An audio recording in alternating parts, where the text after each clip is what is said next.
Sairam.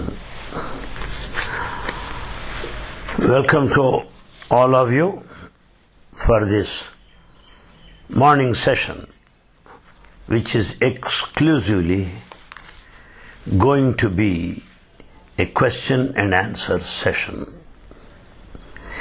I'm very happy for one thing, that all questions we received are based on the talks delivered earlier till now. Second, it also gives us a sense of satisfaction that all questions are spiritual and not personal. We are very happy that we are able to reach out everyone that visit our website. On the website, the home page, you have got separate allocation for question and answers, where you will have all these questions answered. Question answer session is important because it is a bidirectional flow of knowledge and not merely unidirectional flow of information. We learn a lot out of these questions and try to respond to the extent possible and your satisfaction. I will read out the question and try to answer. You are quite welcome to send questions, as many as you can, and we will try to categorize, shortlist them and answer. Thank you very much for taking active interest and by sending us your genuine questions relating to our spiritual journey and based on our talks. Thank you very much. Now I read out question after another.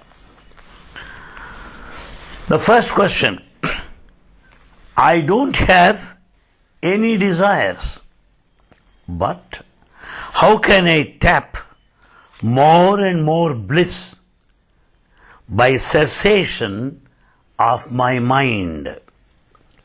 How to end the mind totally, and how to be in that state all the time? This is a big question indeed, but it can be split into many for our convenience. The first: I don't have any desires, but how can I tap more and more bliss by cessation of my mind? This is the question. Very good. We have dealt on this many times, but still doesn't matter to speak to you once again. I don't have any desires means what? It only means no mind state, N-O. Because mind is nothing but bundle of desires. When you have no desires, meaning you have gone beyond the state of mind. In other words, you have transcended the limitations of mind. How can I tap more and more bliss is the second part. By cessation of my mind. Good. Let us understand that bliss is our birthright. that bliss is our true nature, and that bliss is God. We are born with bliss. We are in bliss. This bliss vanishes because of the mind, which is full of thoughts, counter thoughts, and desires. When once the mind is withdrawn, when once the mind is annihilated, what happens? There will be no thoughts, there will be no desires. What remains? Bliss ultimately remains. Bliss is covered by the mind. Bliss is trapped, or bliss is within, surrounded by the blanket of the mind, which is ego, which full of desires and thoughts. When once the mind is removed, taken away, the bliss is already there. You are not going to get bliss, it is already there. You don't have to tap more and more bliss, because bliss is infinite. Bliss is in abundance, unlimited. You don't have to tap it. When once the mind is withdrawn, there is bliss already present. It is only covered. Uncovering is our process, our sadhana.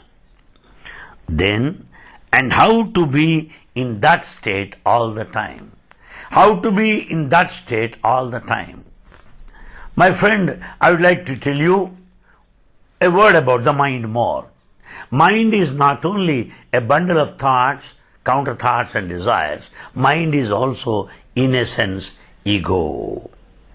So, this mind, I-ness, or ego, is the mind. And this wants to claim everything, dominate, feel superior, trying to be extraordinary, try to achieve, and also after illusion and delusion. Therefore, how to be in that state of no mind state, NO, or withdrawal of the mind? How to be in that state? Meaning egoless. If I am egoless, meaning if the feeling of mine is gone, when there is no ego, you can remain always in that transcendental state, which is beyond the mind. When you will experience the bliss in abundance you are born with. So, do not have this kind of ego, personal identity. When I don't have it, well, I can mingle freely. Take for example Sathya Sai Baba. He moves freely with children. He doesn't feel that he is separate from them. He is one with them in the company of children. In the company of adults, he is one with them. In the company of students, he is one with them. That's why Baba says, when I am among children, I am a child. When I am among men, I am a man. When I am among women, I am a woman. Meaning, he doesn't keep any kind of separate entity or identity or ego for himself. He becomes one with everyone. Egolessness. That will make you to remain blissful. Then we pass on to the second question. Now, I am 25 years old. I follow Baba for last 5 years. I have destroyed all desires. Please follow this. I have destroyed all desires. And I had attachment with the form of God. But after my meditations, experiences, I gave up the attachment with the form of God. But now, for 2 years, I meditate on my inner self by witnessing the mind. To that extent, good.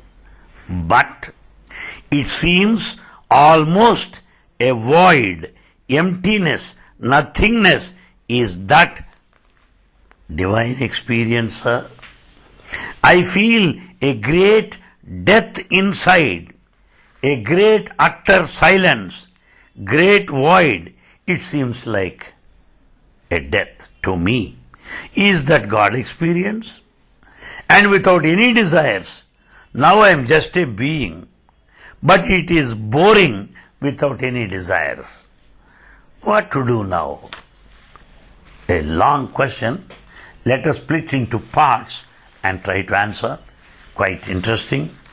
Just a boy of 25 years, he has got an inquiring mind, an exploring mind, and an investigating mind, which I really congratulate.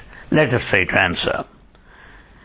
The first point in the question is, I have destroyed all desires. Desires cannot be destroyed. Desires are not to be destroyed because they cannot be destroyed. Simple example. If you cut off the tree, it will grow next because roots are there inside. You find some trees growing on rocks, on walls. Cut off those trees, but still they will grow later because seeds are inside, roots are inside. Therefore, by destroying desires externally, you are not free from desires totally. Roots are there. That's what we call vasanas. V-A-S-A-N-A-S. Vasanas. The seeds are there. They will sprout any time. You are successful in destroying now. Tomorrow, next year, they'll sprout up again. When there is cooperative atmosphere, when there are positive features around, all your latent desires become patent. They will surface now. So, destruction of desire is not possible nor desirable. What you have to do is channelize your desire. Discriminate. Is it good for me or not? Will this help me for spiritual progress or not? Is this physical or spiritual? Will this help me to evolve into a better human being? So, exercise discrimination, not destruction. Discrimination lasts more than this destruction, which is likely to sprout up, germinate, come up later. That better we don't go to that aspect. How to discriminate? Be aware of your desires. Understand, all right, I have desire now. Where from has it come? This desire has not come just like that.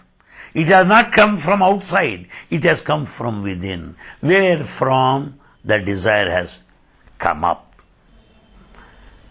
The mind. What is the mind?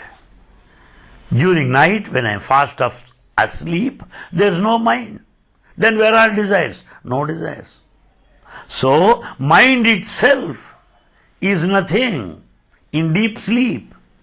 Then how can desires be something? A desire cannot be something coming out of nothing. Therefore, inquire, investigate thoroughly, find out the root cause of the desire. Then you can be free from desires. Understand the implications of all desires. Discriminate, inquire, eliminate the unwanted desires. That's how you can rise above the existing situation. The second part, your attachment to a form and later attachment to the self, which is formless, is surely an advancement, a progress, a religious upliftment. It cannot be denied. Then comes, I feel void, emptiness, nothingness. Void, emptiness, nothingness. And feel a great death inside. This is something to be investigated. Death, nothingness are not the same. Void, emptiness and death are not the same. You also mentioned silence, great utter silence. Silence is not death. Actually, what is death? Is there death at all? Is death a silence? Meaning what? Before death?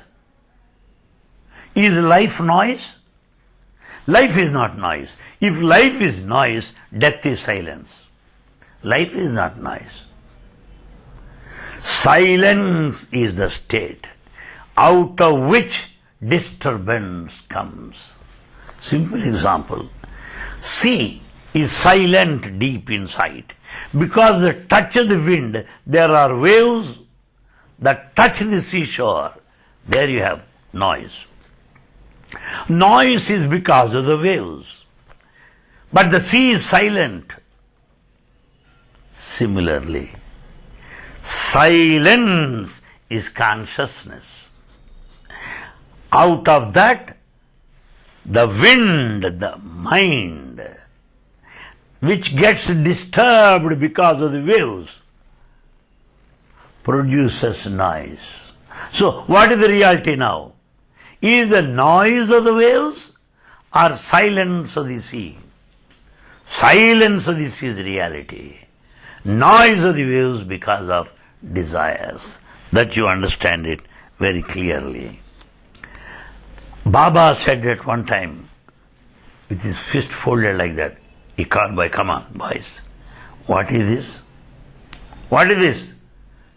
Nothing. Is this nothing? No. It is everything. Baba said, nothing is everything, everything is nothing. What does it mean? Energy, as you don't see, it seems to be nothing. Matter, you see, it seems to be everything. But modern physics tells you that matter and energy are one and the same. Energy can be converted into matter, matter can be converted into energy, both are same. So what is emptiness now?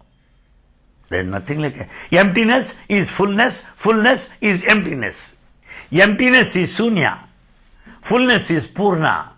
Purna, fullness, emptiness, sunya. So this sunya emptiness is purna, the fullness. Fullness, purna, is this emptiness, sunya, something like energy and matter.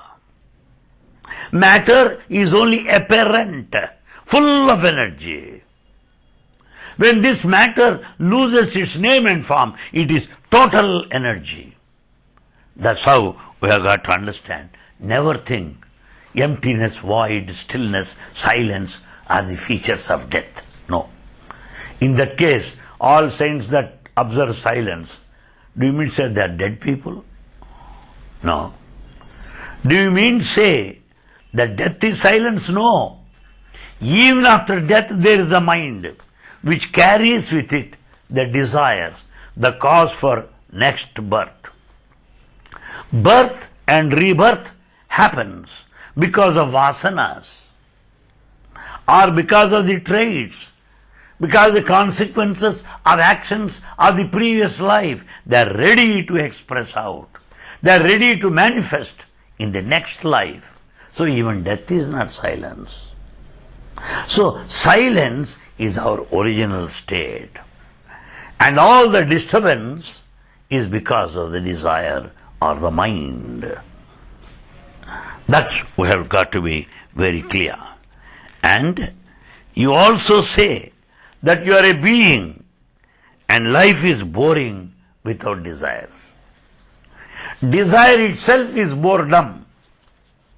Boredom and desire go together. Why? Because desires are repetitive. I want to eat now, good. Evening, I want to eat. Night, I want to eat. Tomorrow, I want to eat. So this kind of eating is a desire which is repetitive. Drinking is a desire which is repetitive. Luxuries, comforts, positions, authority, money, these are all the desires which are repetitive. I am in position. I want to continue to be in position. Desire, repetition. I want a car. Desire. I want a bigger car. Repetition. So, when once you know what a desire is, that desire is nothing but repetition. It goes on repeating itself. Number 2, desire is endless. Number 3, desire leads you to dissatisfaction. No desire ever satisfies you because desires are limitless. So, limitless desires are the cause for dissatisfaction, boredom. So, desire itself is boring. Desire is boredom. Desirelessness is bliss. Let us understand that. Third question. How to always enjoy the thoughtless state? I meditate, then found a complete nullification stage, but still I want to enjoy the same intrinsic bliss throughout the waking state. How is it possible? And waking stage existing on waking state seems to be as a great suffering. So I like to go for complete samadhi. What to do? This is a long question, but let us split into bits and try to answer. How to always enjoy the thoughtless state? Yes. Thoughtless state is meditation. Let us be very clear. Thoughtless state is the end of meditation. Purpose of meditation is meditation. The question is how to always enjoy the thoughtless state. How to enjoy? It only means to get totally involved. Simple example. When you are jogging or when you are walking, be totally in it. When you are eating, be totally in it. That is thoughtless state. As Baba said, reading, writing, walking, talking, driving, that's all meditation. That's what Baba said. It means what? Being total in any activity. Being complete in any activity is thoughtless state or meditation.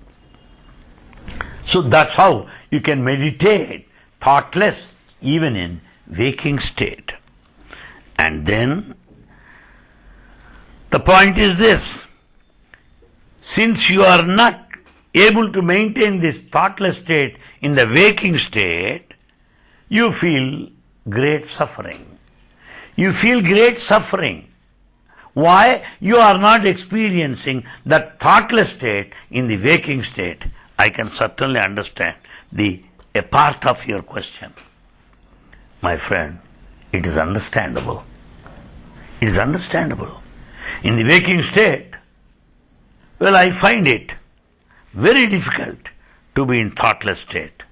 And therefore I experience great suffering. I do not deny that. It is a genuine question. So what to do? Be a witness to your own action. Be just an actor who is aware that he is not the role he is playing. Simple example. I play the role of Christ now. I am an actor in the role of Christ. All people say it's very nice. But am I Christ? No. I act like a Christ in full knowledge that I am not the Christ. This is what you call constant integrated awareness.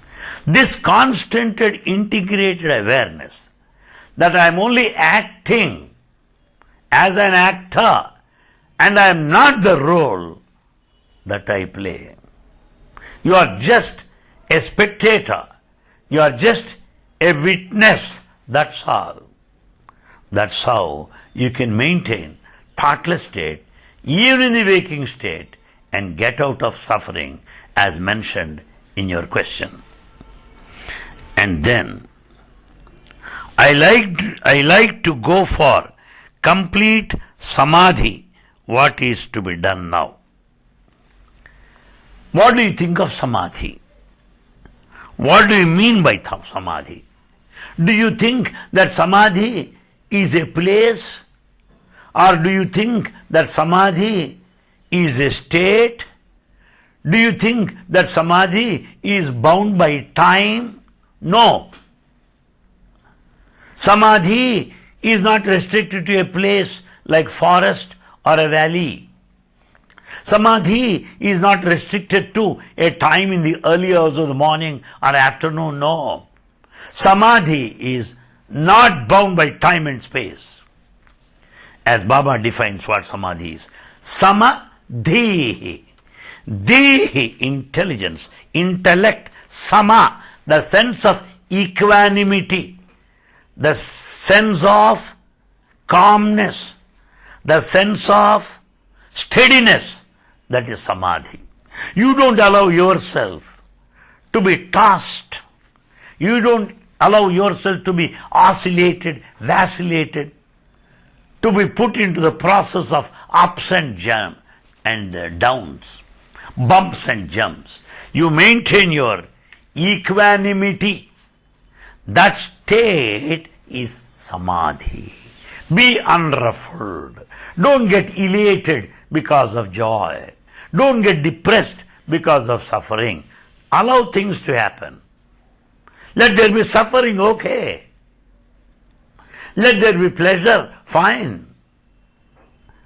And that's how, being equanimous, steady, we can be in a state of samadhi. Then comes next question. How to think of self? You say awareness of self and experience of self in all times and all places is meditation. Then how to do this? Really challenging questions. We are very proud of our visitors to this website. We are very proud of them. They are really spiritual minded. They are all philosophers. All the subject matter has gone into their mind, has touched their heart. Therefore they are coming up like this with challenging questions. I have been in such organization for the last several years. 25 years in such organization. 20 years in Swami's university. But rarely I get questions of this quality. When I am getting questions of this quality, I will be on the top of the world. Which means that I am successful in reaching out, in explaining the spiritual topics. I only pray Swami to bless you and bless me equally, so that as fellow travelers in our spiritual journey, we'll march on and on. What is the question this? What a challenging question. How to think of self? Very good. What is self first? Who is to think of the self? Where is the self to think of it? When to think about it? How to think about it? What is this thinking? Will this thinking will ever help to know the self? My friends, you can think of the world. You can think of physical objects. You can think of persons. You cannot think of self because you are the self. You are the self. Then what is the fun of thinking about it? Simple example. I can think of you because you are separate from me. I can think of New York, I can think of Moscow, I can think of Buenos Aires. They are separate from me. I can think of Himalayas, separate from me. I can think of Mr. David, Mr. Stephen, who are separate from me. So thinking comes when there are two persons or objects or situations. But the self is the only one. Who is to think of whom? Supposing I say I am thinking of myself. What do you say? Anil Kumar, you are crazy. What is fun of thinking of yourself? When you are that, what is that you are thinking? So, process of thinking is not applicable to the self, because self is not different. Thinking applies when there are two. One. Number two, who is thinking? Thinking of what? Is my leg thinking? Is my hand that thinks? Is it my ear that thinks? What is it that thinks? It is the mind that thinks. Mind thinks of what? You want that mind should think of the self. Mind should think of the self. Because we don't have any other part of our body that can think. Legs cannot think, hands cannot think, ears cannot think, eyes cannot think, skin cannot think. It is only mind that can think. Now what you say? How to think of the self? Only mind can think. But the self is unthinkable. It cannot be thought of. You cannot think about that self because you are that. Mind is a poor instrument. Mind can think of all that is outside. It cannot think of that which is inside. It cannot. It is a poor instrument. Mind outward is functional. Mind inward is withdrawal. Mind inward is totally withdrawn, is passive, is silent. Then self remains. So self is expressed when the inward mind withdraws. An outward mind turned inward is withdrawn and the self is expressed. It is not thought of. It is only outward mind that thinks. The inward mind towards the self gets withdrawn, something like the sugar that dissolves in water. Then there is reality, the self. You say awareness of self and experience of self in all times and all places is meditation. Then how to do this? Very good. There in the university, I am a professor. In the mandir, I am a devotee.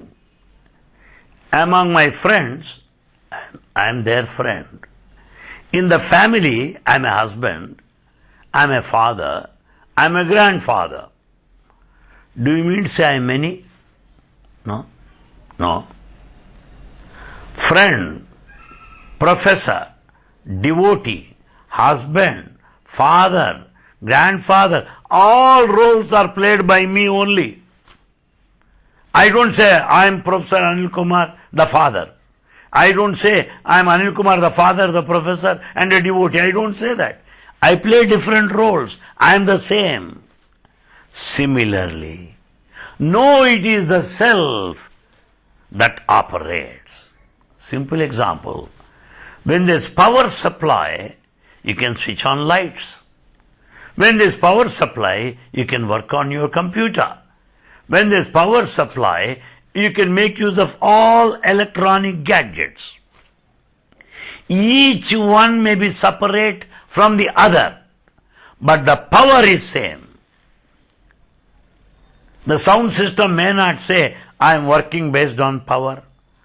And heater need not say that I work because of power. No. let the heater know that it works because of power supply. Let the lights know that they are based because of the power supply. Power supply is the main thing for all these electronic gadgets to work. Similarly, it is only the real self that expresses the main cause, the undercurrent for our vision, for our audition, for our sense of touch. These are electronic gadgets. This kind of awareness will make you experience the self. When you think that your hands are doing, you will never know. When you think that your eyes are seeing, impossible. When once you know that there is power of the self, Atma Shakti behind, one day you may experience. When once it is experienced, it remains throughout. All other outer phenomena come and go. But the inner transformation, the experience of meditation is everlasting. It continues. It is not lost. That's what it is. And then, yes, can you please explain the methods to aware of self and experience of self? There is only one thing. Baba says, self-enquiry. Put a question to yourself. Ko ham. Ko ham. Who am I? Who am I? So ham. I am that. I am God. To this question, ko ham, the answer should be soham. But what happens? When I put that question, who am I? I am not the body. I am not the senses. I am not the mind. I am not the intellect. I am the self. Constant awareness. Putting a question to one's own self, who am I? Who am I? That will provide a suitable answer. Unknowingly, unconsciously, we repeat this in our breathing process. In our breathing, inhalation, exhalation. Breathing in, breathing out. So hum. So hum. Be aware of that breathing process. Then you will know the true self. That is the answer. Then, without knowing what is the real self, how can we have the perception or vision of the self? Wonderful question, really. I really appreciate the thought-provoking questions. Good. Without knowing what is the real self, how can we have the perception or vision of the self? Self is not to be known. Let me be very clear about it. Self is not to be perceived. Self is not to be visualized. So, self is not given to visualization. Self is not given to perception. There is nothing like, as you mentioned, real self. There cannot be false self and real self. Self is self. That's all.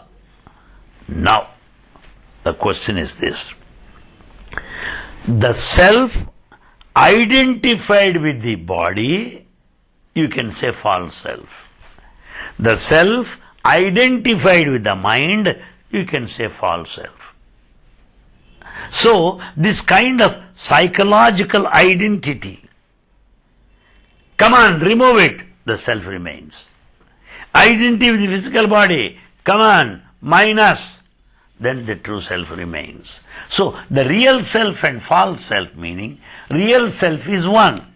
The false self question arises if we identify the self with the body or the mind and the intellect.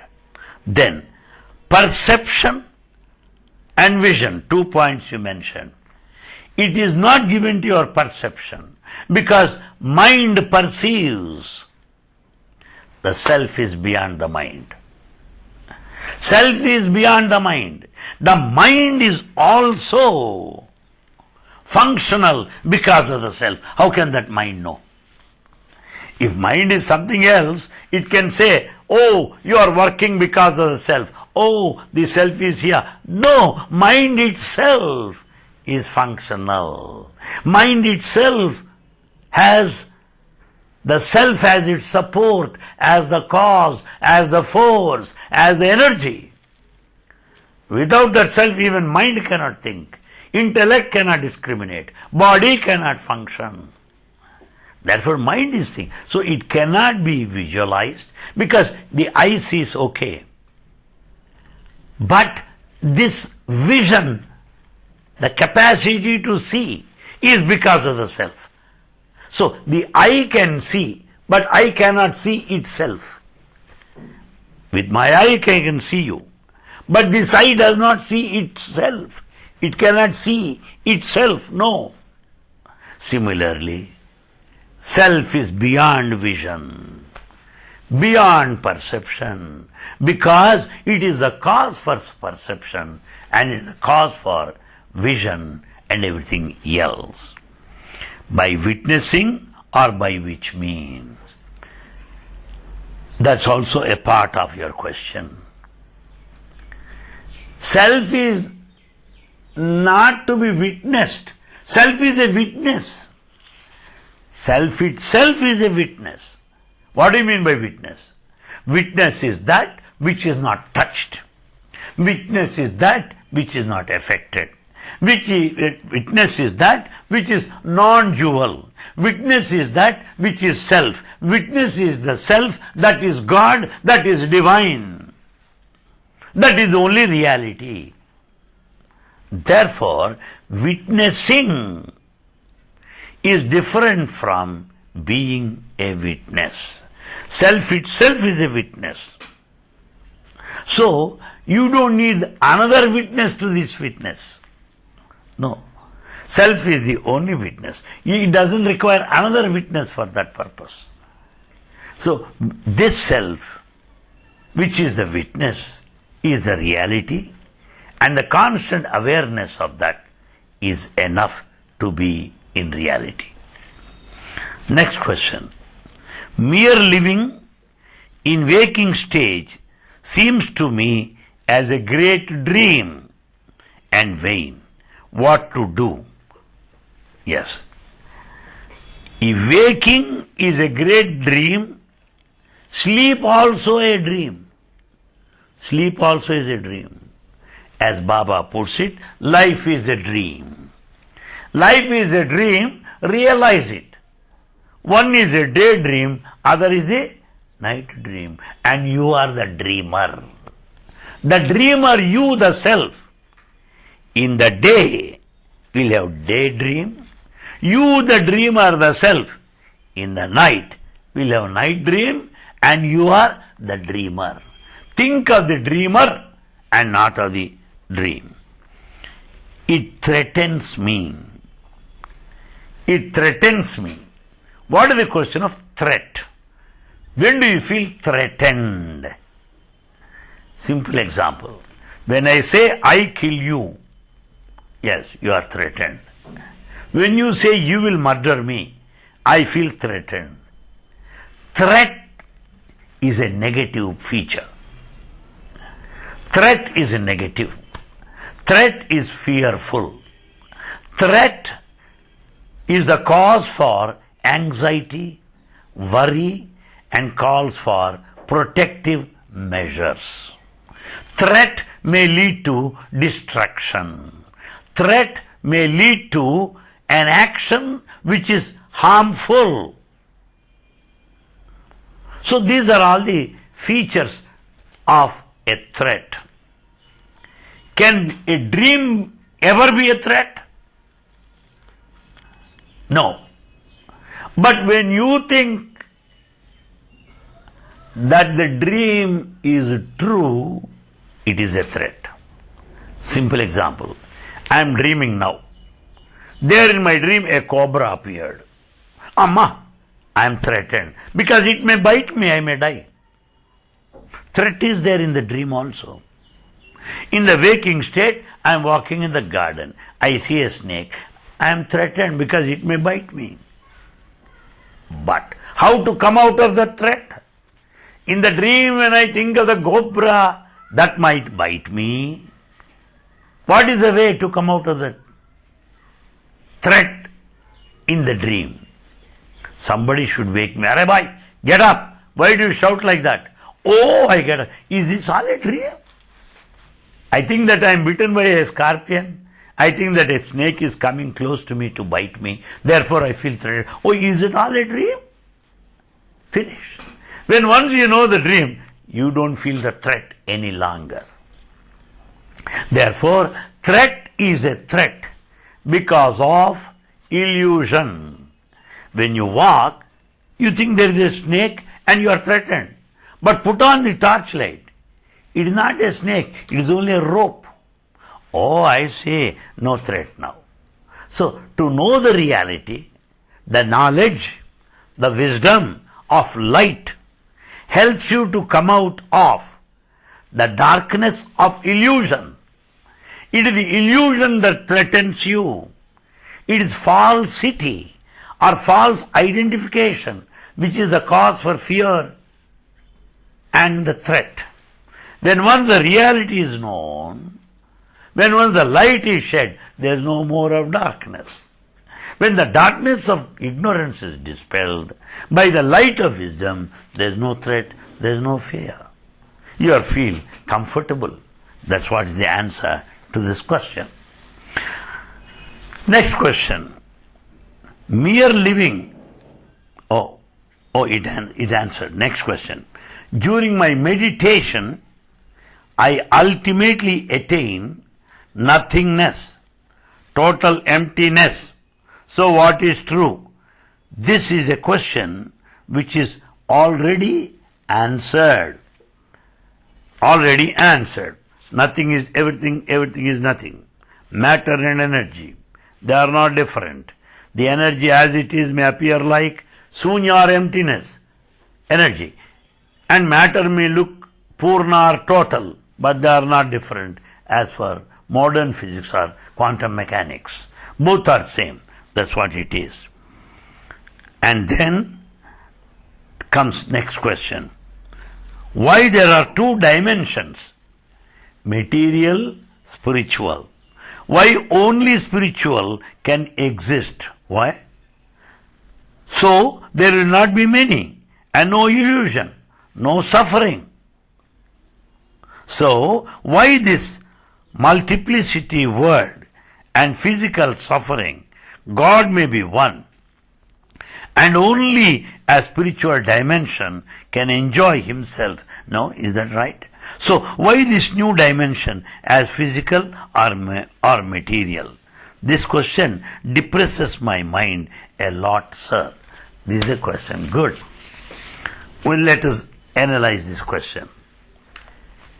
Here you said that two dimensions, spiritual and physical.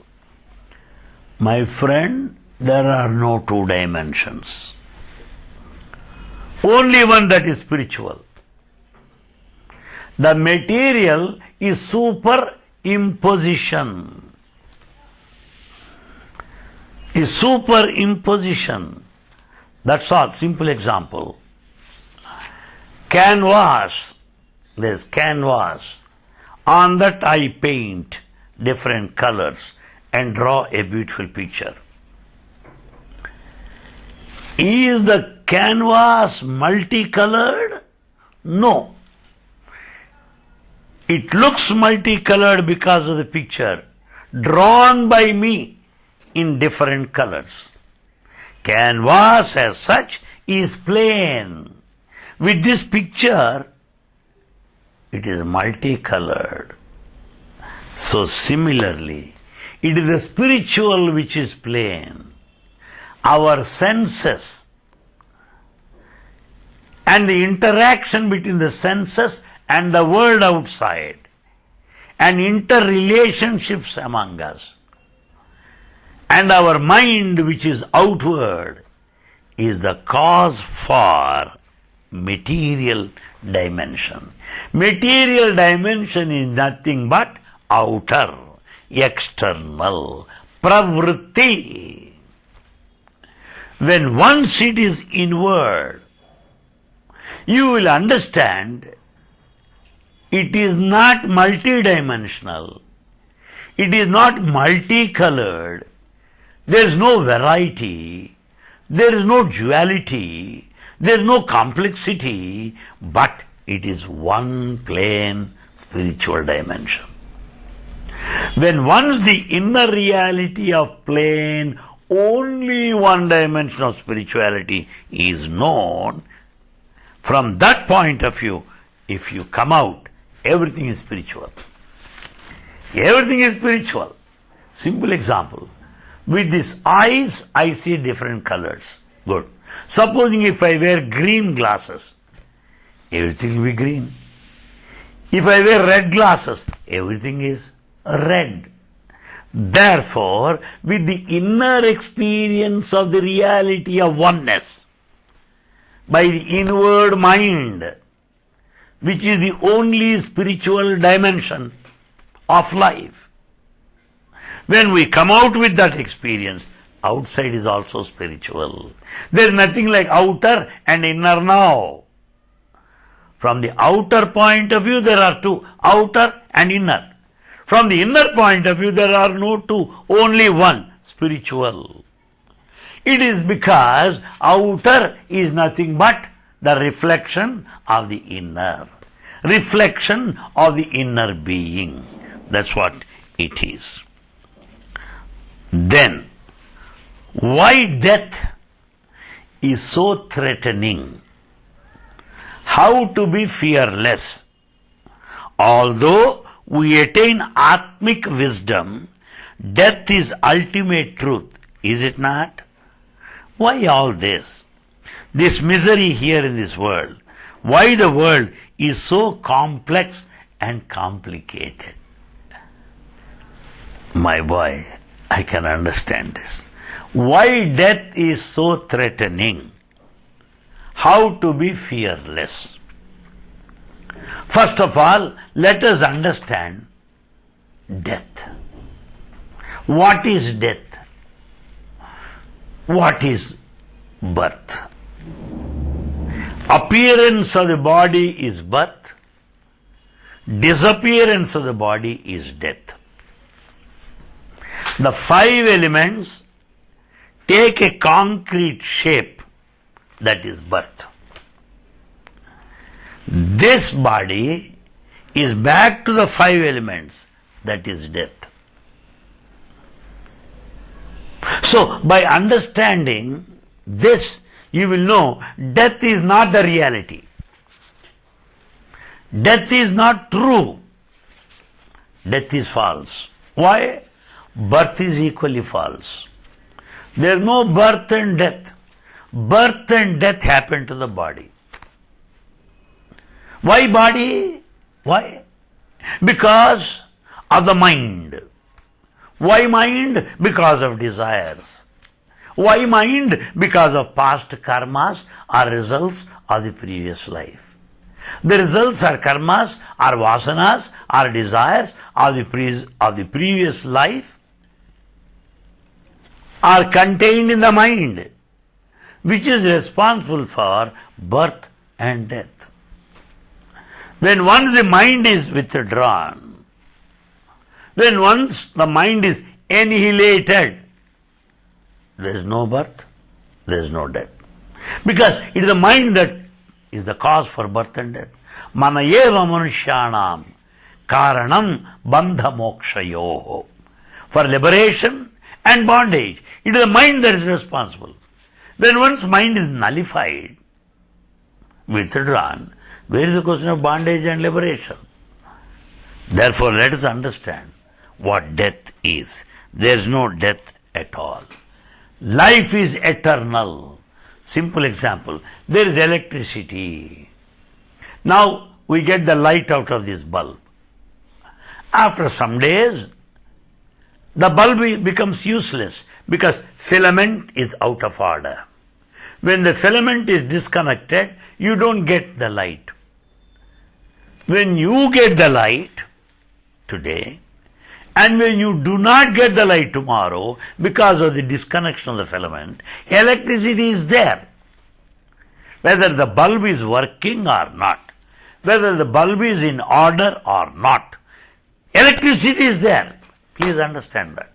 So electricity is permanent, and the bulb which is functional today is birth, and the bulb in which filament is disconnected, when you don't get any light at all, when the bulb is gone, it is death. But current is eternal. Current is continuous. That is life.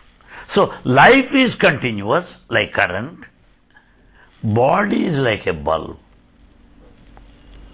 And that body, the bulb, as it functions is birth.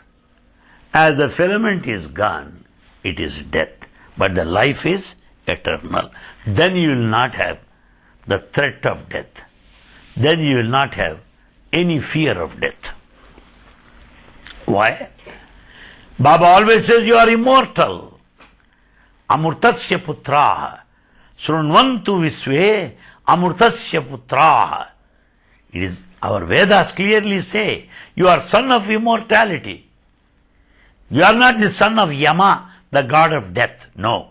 You are the son of immortality. You are divine. You are immortal. You are Sanatana, ancient, Nutana, new. Nitya, the eternal. You are Sanatana, Nitya, Nutana, ancient, modern, and eternal. That's what life is. Then you don't feel any threat. You don't have any fear. Then, why misery here in this world? Why the world is so complex and complicated? Answer is this. There is no misery in this world. No misery. We make it miserable. We make it a center of suffering. But the world is blissful. World is full of joy and bliss.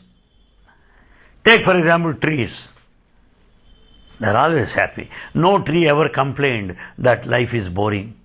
No tree ever says life is a suffering. No. Dogs, birds, all animals. No animal says life is boring. No animal says that life is complex. It is only man who makes his life complex and boring. Why? Greed, desires. Therefore, my desires, my mind makes life complicated or else simple. Life is simplest, but we make it complex because of our mind. If it is simple, mind is not ready to accept it. See, if I get anything simply, I am not happy. If I struggle hard, achieve something, I am happy. Why? Ego. Mind is the ego. It wants to struggle. It wants to achieve. It wants to attain. And in the process, life gets complicated. Life becomes complex. Because your ego makes it complex. Your ego makes it complicated. So when there is no ego, life is totally simple. Very sunrise, normal and simple. Sunset, usual. Mountains, valleys, wind, the whole nature, very simple, normal, usual, casual. Whereas we make it complicated by polluting the 5 elements. Who is complicating? Nobody. Man's ego, the mind. Next question. Buddha says, contemplate on death, but it makes us very dull and calmness due to dullness. Is it silence or is it dullness? Wow, good. Contemplation on death is not dullness. Contemplation on death is not silence. Buddha wants us to concentrate on death, contemplate on death. Why?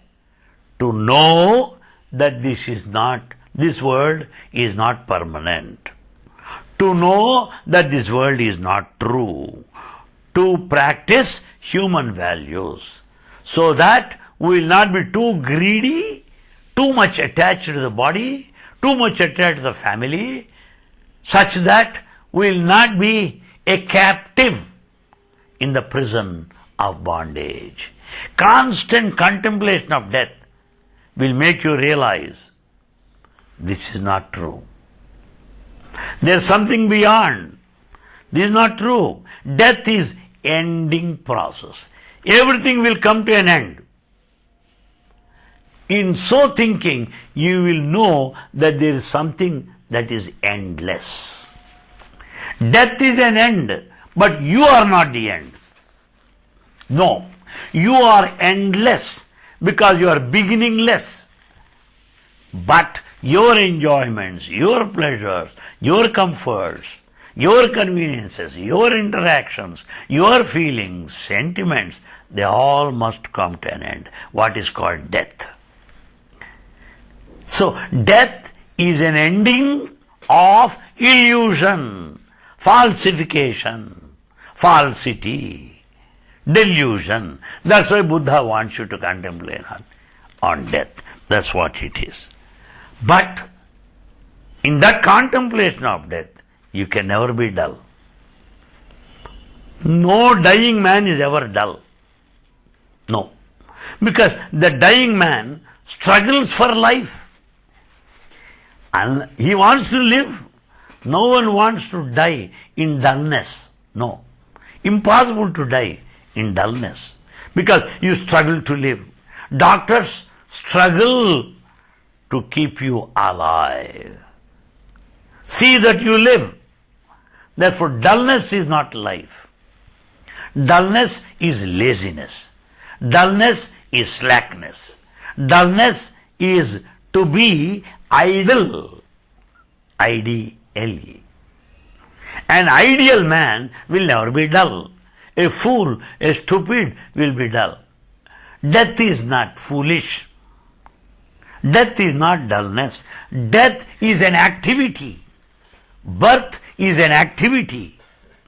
Birth and death are sudden shocks. Nobody knows when a child is born.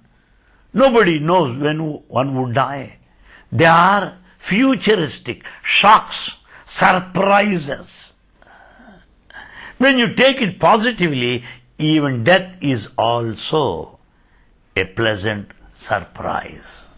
Why? Jesus says death is the dress of life. So when once you think that death is only changing your dress, that you'll have next dress later in the form of rebirth, you will not have any kind of fear or threat or anxiety.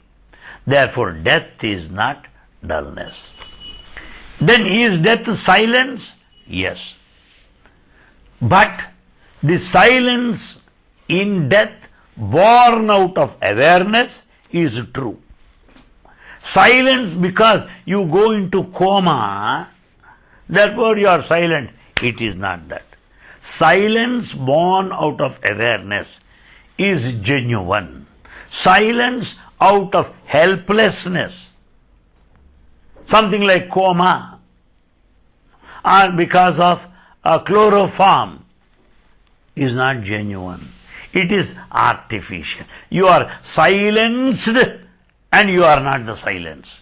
You are silenced by chloroform, by pethidine, by sedation. You are silenced, but you are not silent.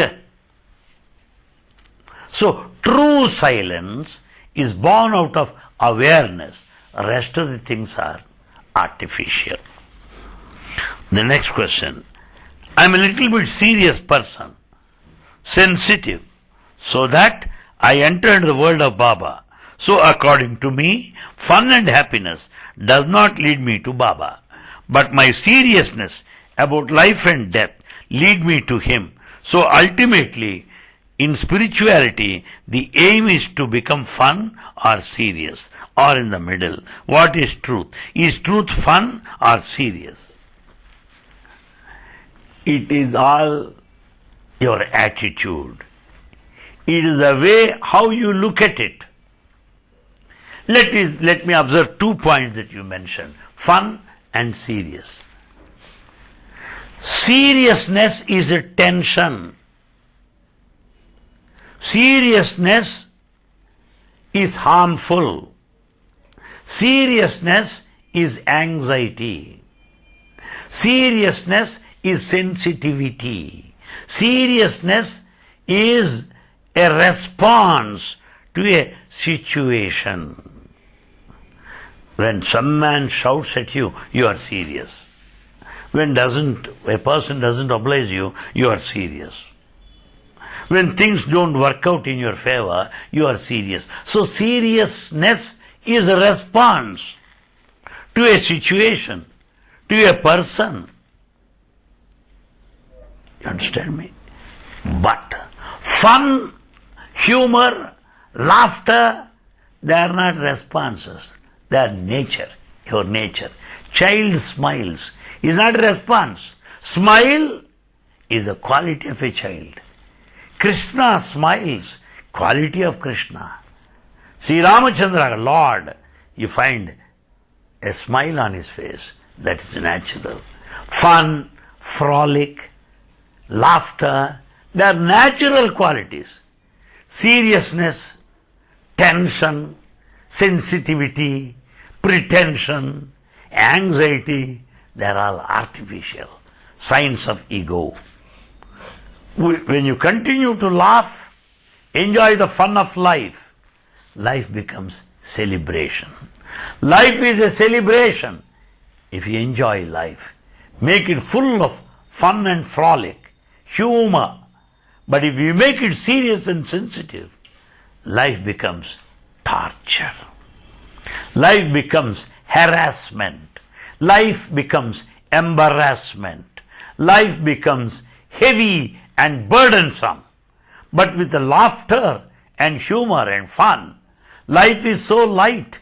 Life is so enjoyable. Freedom from tensions. Freedom from all worries. You enjoy, you dance, you sing.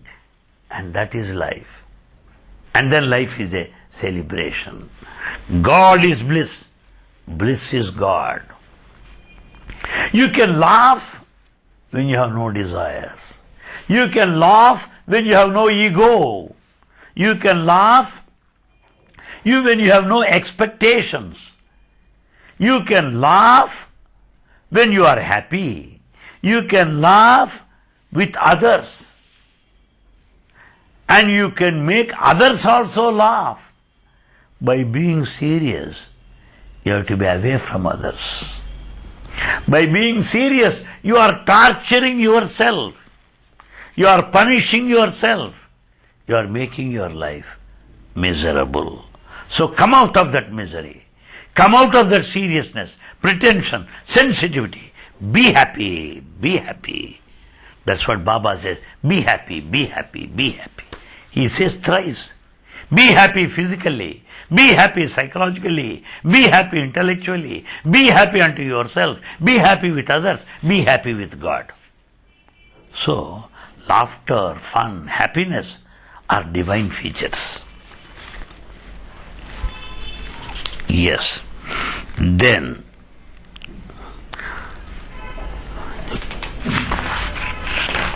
you said you should go beyond name and form.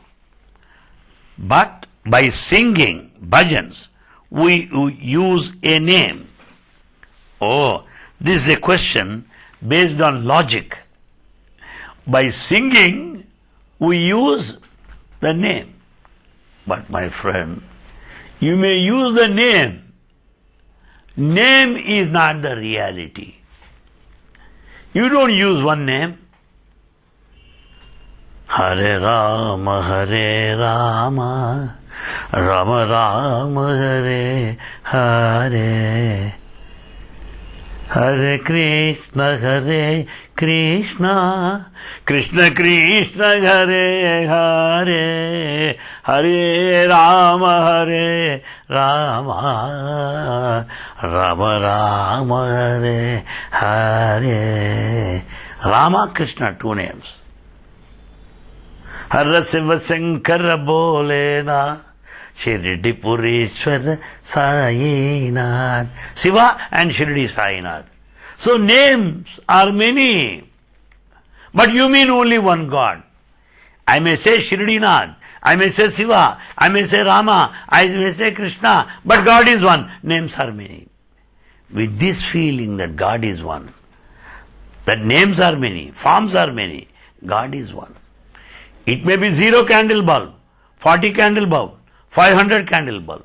It may be horsepower may be different, but energy is one and the same. So, with that feeling of oneness, you do many. Simple. Sugar is same. Many sweets are there. So while eating laddu, I know that it is made of sugar. While eating Mysore pak, basandi, rasagola, I know that it is sugar. Similarly, you may sing several names and forms, but God is one. That's what it is. The next question. The other day, we heard a conversation with Dr. Jung Sai, in which he had mentioned about the critical mass theory in physics and stated that we need to only get that critical mass of God, of good people in the world, and the world can change to good. Can we get some explanation on this theory? What critical mass theory in physics? I do not know. How Jung Sai explained this critical mass theory to you? I do not know. But in the question you said, we need to only get that critical mass of good people in the world, and the world can change to good. That statement will help me to give you answer. Basing on this statement, critical mass of good people who will change the world. I mean, critical mass of people meaning the people of awareness. Critical mass of good people, I mean faithful people, theists, believers, critical mass of people with daily practice of human values, critical mass of people who are meditative, critical mass of people who find oneness with God, critical mass of people who know that it is only self that is supreme, all the rest is non-self, critical mass of people with educare, with human values. Well, they can change the whole world good, like Sai devotees, like members of the organization, like Messiah, like messengers of God, like gurus and preceptors. That's how I understand. Then I have another question. Well, this gentleman wants to visit Prashantilayam at an early date, and he wants to have satisfaction of seeing Swami physically, which is quite natural and understandable. But there is a mention of being nervous, because the questioner said, I have been studying Swami's face and features and got this inner feeling on something, and I am nervous on my part. It is not nervous. No. It is waiting. It is pining. It is yearning. It is prayerfulness. Don't say nervous. It is longing to have darshan of God. The wife is nervous about her husband. It is not a negative feature. He is waiting for the arrival of her husband. That is nervousness. Therefore, don't call yourself nervous while saying that you want to see Baba. No. That nervousness is prayerfulness. That nervousness is waiting for God, waiting to see Him. That is positive. But you are nervous of being doubtful whether it would happen or not, whether you would be able to see God or not. Even that is also positive. So, it is not a complaint. On the other hand, it is a positive sign. My intuition is so strong and things have happened when I think of things. When your intuition is strong, you cannot be nervous. A strong intuition will never allow you to be nervous, because intuition is at a higher level. Nervousness is at a higher level. Nervousness is because of the mind. Intuition because of intellect. So when you are under the influence of the intellect, the intuition blossoms and the mind cannot wag its tail. You cannot be nervous. Impossible. So grow stronger and stronger in intuition so that you will get out of this nervousness. Then, you are also referring to Swami mentioning, my days are limited. You are a bit nervous. What would happen? Yes, my days are limited. Why do you think that it is said at a personal level? Why do you think that it refers to him? It refers to everybody. It relates to everybody. Our days are always limited. We are not infinite on this earth, in this body. In this body, on this earth, we are not eternal. Our days are limited. So when Swami says, my days are limited, means it applies to everybody. That's one point. Second, even if you take that it applies to Swami, physical form, he clearly said that he will be in this body up to his 96th year.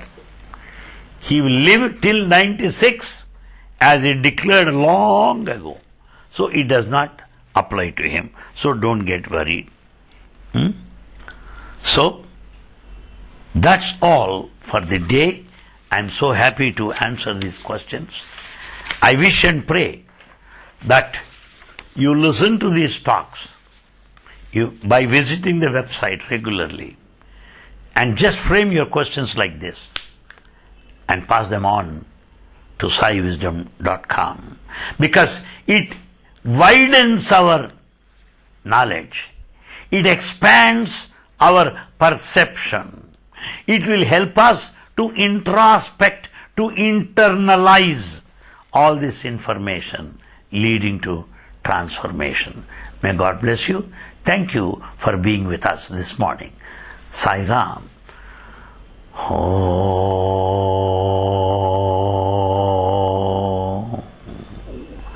Samastaloka Sukhino Bhavantu. Samastaloka Sukhino Bhavantu. Samastaloka Sukhino Bhavantu. Om Shanti Shanti Shanti. Sai Ram.